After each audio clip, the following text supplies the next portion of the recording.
I live in a village, and one day, my beloved granddaughter came to stay with me. She is still very young. She's only 4 years old. It was during her visit that I needed to go to the cemetery to tidy up the graves.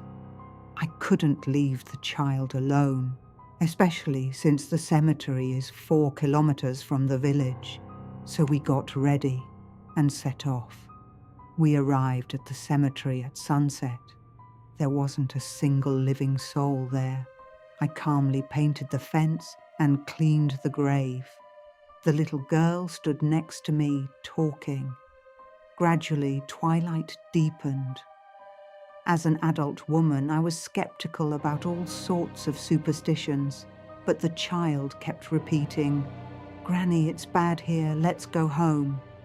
I explained to her that there was nothing to be afraid of, that it was just the 2 of us here, and that one should fear the living, not the dead. My granddaughter replied, "No, it's not just us here." I didn't pay much attention to this phrase and continued painting the fence. Suddenly the leaves on the trees rustled, and even some young trees bent, although there was no wind at all. I felt a chill. After all, it was already deep twilight. Then I saw a small feather slowly floating past the child, right in front of my eyes and hanging in the air as if it had support. I repeat once again that there was no wind whatsoever. I didn't even have time to react before a ballpoint pen cap fell on me from above, from a tree. Where did it come from? Who threw it? After all, there wasn't a soul in the cemetery. It was as if I had been doused with ice water. I dropped all my things, grabbed the child, and rushed away.